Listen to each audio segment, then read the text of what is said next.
Hi friend, मैं हूँ राजेश और आप लोग देख रहे हो मेरा यूट्यूब चैनल एंथुसियास्टिक फूड डेमर्स। आज का हमारा जो टॉपिक है वो है extraction process of volatile oil. इस वीडियो में मैं बताऊंगा कि वोलाटाइल ऑयल क्या है और हम उसे कैसे एक्सट्रैक्ट कर सकते हैं। तो वीडियो स्टार्ट करने से पहले मैं मेरा दोस्त सोनू को थैंक यू कहना चाहूँगा, क्योंकि उसने मेरे को कॉल रिक्वेस्ट किया था स्पेशली इस वीडियो के लिए। And Sonu, it's finally is काम and is specially for you, okay. And ऐसे ही अगर किसी को भी किसी भी टॉपिक के ऊपर वीडियो चाहिए होगा फूड टेक्नोलॉजी के ऊपर, तो आप लोग भी मेरे को कमेंट कर सकते हो और कमेंट करके आपका टॉपिक के नाम बताना, तो मैं ट्राई करूँगा कि आप लोगों को भी उस टॉपिक के ऊपर वीडियो बनाने के लिए। तो चलिए वीडियो स्टार्ट करते हैं।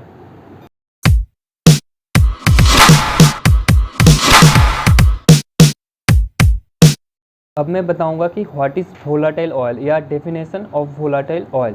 Volatile oils are the mixture of hydrocarbon, terpenoids, terpenes, sesquiterpenes, and polyterpenes, and they are oxygenated derives obtained from various parts of the plant.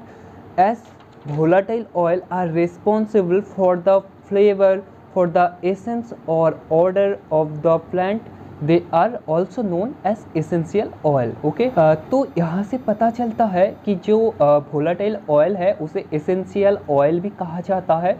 और बेसिकली जो वोलाटाइल ऑयल होता है ना, इसके वजह से आप किसी भी चीज़ को खाते हो या कोई भी फूड प्रोडक्ट जो होता है उसमें मतलब जो रॉ मटेरियल्स हम लोग यूज करते हैं उसमें जो स्मेल आता है या ऑर्डर आता है वो बेसिकली इस वोलाटाइल ऑयल की ही वजह से होता है।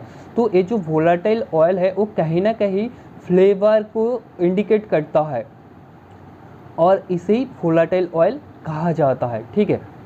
बात करते हैं कि प्रोसेस ने जिस प्रोसेस से हम लोग वोलाटाइल ऑयल को डिटर्मिनेट करते हैं या एक्सट्रैक्ट करते हैं, जिस प्रोसेस में उसे कहते हैं हाइड्रो डिस्टिलेशन। तो अब हम बात करते हैं इसका प्रोसेस के बारे में कि कैसे हम इस वोलाटाइल ऑयल को एक्सट्रैक्ट कर सकते हैं। तो सबसे पहले हमने बताया था कि ये जो प्रोसेस है इससे हाइड्रो डिस्टिलेशन कहा जाता है।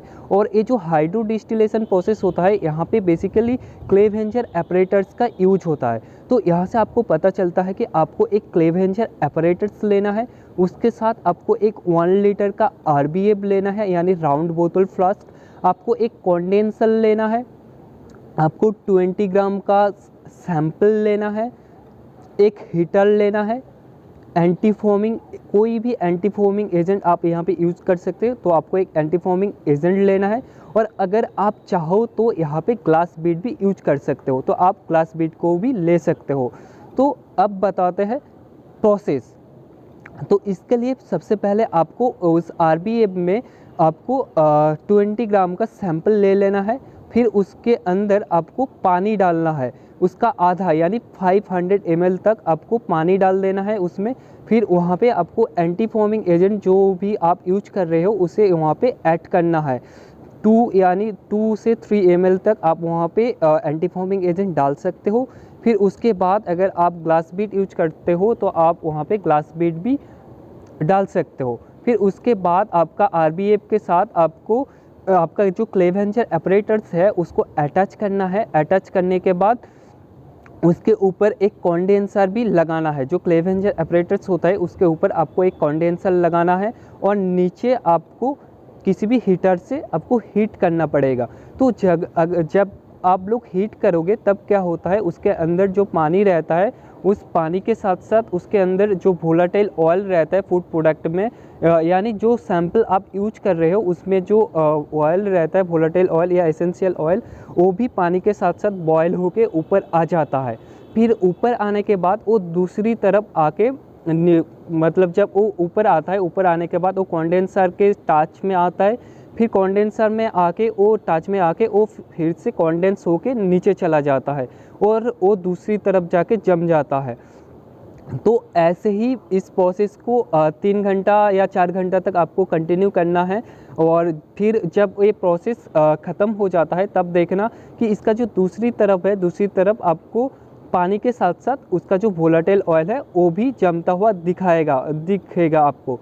तो आपको यहाँ से सैंपल का मतलब उसका वॉल्यूम लेने के लिए आपको क्या करना है, यहाँ पे नीचे जो पानी रहता है उसमें यहाँ पे ऑयल, और एक बात बता दूँ, यहाँ पे ऑयल और जो वोलेटाइल ऑयल रहता है वो कभी भी मिक्सिंग नहीं होता आपस में, क्योंकि जो वोलेटाइल ऑयल होता है वो वाटर से बहुत हल्का होता है, इसलिए वो ऑल टाइम वाटर के ऊपर में रहता है, तो वो कभी भी एक साथ मिक्सिंग नहीं हो जाता है। तो सिंपल सा आपको जब यहाँ पे वॉल्यूम लेना है वोलेटाइल ऑयल को, तो आप वहाँ से सबसे पहले पानी को निकाल के आप उसे एडजस्ट कर सकते हो, क्योंकि क्लेवेंजर एपरेटर्स के दूसरी तरफ वहाँ पे वॉल्यूम लेने के लिए वहाँ पे ऑलरेडी मार्किंग किया रहता है।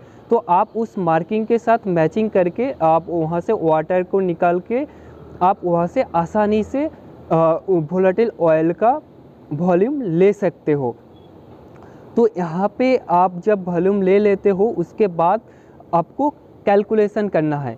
तो यहाँ पे जो कैलकुलेशन का जो प्रोसेस है वो है V/M, जहाँ पे V यानी वॉल्यूम, बाई M यानी वेट, सैम्पल वेट। तो इसके बाद V/M, उसके बाद आपका आता है A/100/B। A यानी आपका जो वॉल्यूम आया है वोलेटाइल ऑयल का, उसको हम लोग यहाँ पे A से रिप्रेजेंट कर रहे हैं, तो A divided by B। B यानी आप जो 20 ग्राम का जो सैंपल लेते सैंपल वेट, तो आपका जो सैंपल वेट रहता है उसको ही आपको नीचे लिखना है, और इनटू 100, क्योंकि हम लोग यहाँ पे क्या है ना, हम लोग परसेंटेज में लेते हैं, जो वोलेटाइल ऑयल है हम लोग उसे परसेंटेज में निकालते हैं, तो इसीलिए हम लोग यहाँ पे इनटू 100 करते हैं। तो यहाँ से आपका जो रिज़ल्ट आएगा वही होगा आपका एसेंशियल ऑयल और वोलेटाइल ऑयल का परसेंटेज। ठीक है, नए नए वीडियो पाने के लिए और आप मेरे चैनल को सब्सक्राइब कीजिए, शेयर कीजिए और मेरे साथ हमेशा बने रहिए।